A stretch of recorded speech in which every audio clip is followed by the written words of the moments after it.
Hi, welcome to Veronica Live. I'm Veronica. I'm in Florida. And today joining me is Tracy out in Colorado. So hi Tracy. We're ready to do another podcast because we had so much fun with the last one together. But We did. Today we wanted to talk about North Korea. It's just Nikki Haley, the UN ambassador, came out. And she pretty much has said that Kim Jong-un is begging for war. He's kicked the can down the road, and there's no more road left. I think we're at our wits' end now. Definitely. I mean, this has gone on for years. I mean, we've dealt with them threatening, and backing off and threatening and backing off. And it seems like we've obviously gone way too far at this point. Well, and this weekend he kind of pushed everyone's buttons. He's conducted his sixth nuke test, and it was an actual hydrogen bomb is what they think. And so what that means, you can actually put a warhead on an ICBM and launch it at a city. And then also a week ago, he flew a missile over Hokkaido, Japan, which is northern Japan. The Prime Minister they put out stuff to the public that they should take cover. So he's getting a lot more aggressive at this point, and I think everyone's kind of had it. Yes. I read something about, how much time would they have in Japan if something were launched at them, and I think it was like about 10 to 15 minutes. So they would have to get the word out, everybody would have to, take cover that quickly, and they'd have to have a response within that amount of time. Well, and apparently this hydrogen bomb he did this weekend is 6 times more powerful than the one that we dropped on Hiroshima in 1945.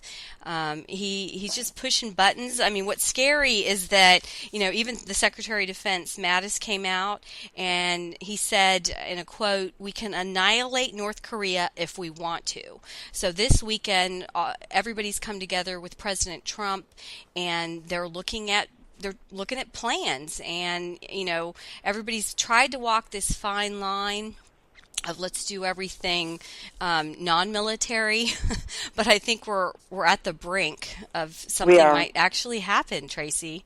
I spent a year in South Korea in the Air Force back in 93, 94, and during that time, his grandfather, Kim Jong-un's grandfather, who was the supreme leader at that time, passed away. They locked us down to the base that very weekend because they were just so unsure of what his son was going to do, who is Kim Jong-un's father. Then he took power, and he wasn't really the leader for that long. I think he died fairly young. But they're so unpredictable in what they do that, we really do need to take this threat very, very seriously. Well, and to put it into perspective a little bit, North Korea has 25 million people, and South Korea has 50 million people, and Seoul, their capital, is actually 35 miles away from North Korea, and there's 10 million citizens living there. So, there's kind of a panic situation going on. I know this weekend there was a big exercise trying to show strength in South Korea, and it's, again, pushed Kim Jong-un over the edge. I researched him a little bit because I don't really know anything about him. Supposedly he's in his 30s. He's married. They say he has 3 children. What I found was interesting is he actually in his teen years he studied in Switzerland. So he spent 5 years out of, over in Europe, so hopefully that had a good impact on him.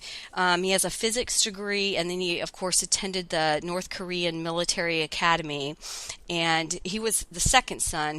The first son of his father was his half-brother, and do you remember last year he actually killed his half-brother who was in Macau, in the airport waiting to catch a flight, and 2 women came up and put a nerve agent on him, and he died. And that brother was actually very outspoken about Kim Jong-un, saying he was terrible. Yeah, I've seen that film. Of course, they have clips of that, and that it's just, you feel like you're watching a movie. It's just like, does this happen? This is really well. It just tells you how unstable he is, and he also killed Yes. a high-ranking uncle that was a general that Mm-hmm. was supposedly his confidant. The uncle, I guess, wanted to try to take over, and I guess had talked to China about plotting to do a military coup and oust Kim Jong-un. And when he got wind of it, he killed the uncle, he killed the uncle's wife, he killed their entire family, anyone related, even children were killed. So this is an unstable, I think, nut job is what gosh, you would yes. say. And then he always... And it seems to run in the family. Yeah, yeah. You know, the grandfather, the father, and the son. You know, we've always treated them, you know, like they're all insane, which obviously there is a very unstable element here. Well, and I always find it's pretty funny too, because he always has his outfit on, like he's a Blofeld. I don't remember. You remember the James Bond movies, and Blofeld was the character that was always the bad guy. So that's he kind what of looks like Dr. to me. Evil in Austin in the Mike Powers. Myers movies, you know. Yeah. Well, I think we've reached a point now that we can't stand back. You know, we're going to have to do something. You know, I lived in Japan, and we used to say Kadena Air Force Base that we were tip of the spear there, and we had F-15 fighters, and you know, we always had. We were ready for action, and I know they've gone to China, and they've asked China to help, because China has been, you know, supplying North Korea with trade, and supposedly Iraq as well. So Trump also said this weekend that any country that's doing trade with North Korea, that, you know, we're not going to allow that either. So yeah, China came out and denounced that as well. They were not happy with that statement, but I think they understand where we're coming from. So it'll be interesting to see, you know, how they respond to, you know, further threats from North Korea. Well, I mean, we've got to do something, and you know, are we brave enough to annihilate that country? I know you know, Americans don't want that, but do we allow him to drop the first bomb? You know, that's also what it could come down to. Yeah, definitely. Sorry, go ahead. No, well, I mean, it's been just a crazy week. This weekend, it's just nonstop North Korea, and I think he is definitely a nut job. So what are we going to do? I think it was Mattis's statement that also said, you know, we don't want to annihilate North Korea, but we will if we have to, more or less. Right. You know, that's how it came across to me. Yeah. In reading it. Well, and then all of the UN is behind the U.S. too. So we've got a whole soldier set behind us of world nations. You know, what option? What's he going to do? Because now I think, you know, the ball is in his court. It is. I also feel very good about the people that are surrounding our president and advising him. Mattis yes. and McMaster, and you know, all these people that are just, you know, very well-learned people that, you know the situations and our capabilities and what we can do. Well, and Secretary Mattis, you know, he was in the Marines for 44 years. So yeah, he's cream of the crop. So we have people, as you were saying, surrounding Trump that are going to make the right decision. Well, let's transition, because yesterday also, Chancellor Angela Merkel had a debate. She's less than 1 month out from her election in Germany, and I was hoping. Apparently, in Germany, they have one debate, which is amazing to me. One? I didn't realize that. I thought it was only one televised, but. Well, wow. I've read in numerous articles it was one debate, and I was hoping that somebody would take her on, and I I don't think her opponent did that well, Schultz. No, that's the same thing I read this morning too. That she appeared much stronger, and he didn't make as much of an impact as we might have hoped. Right, and several times he was agreeing with her. So Oh no! hard to make yourself, different than who you're running against. But just to reflect on Germany, Angela Merkel 2 years ago allowed about 1 million refugees into her country, and it's had a huge impact. There's been terrorism issues, and part of why I think that she let these people in to Germany was because they need laborers, and these people, I think 9% are actually working now. Yeah, I read something like that today too, and I don't believe a lot of them are even going to school at this point either. And so Germany does want assimilation. They want them to learn German to become part of Germans. Yes, they do. I think she saw a humanitarian moment. Hungary wouldn't allow these people into their country because they wanted to maintain Hungary as Hungary. But, right. And Poland is also, taking that stance as well. Right. But you're right. It was a humanitarian need that she sees. And Europe has not been behind her in this either.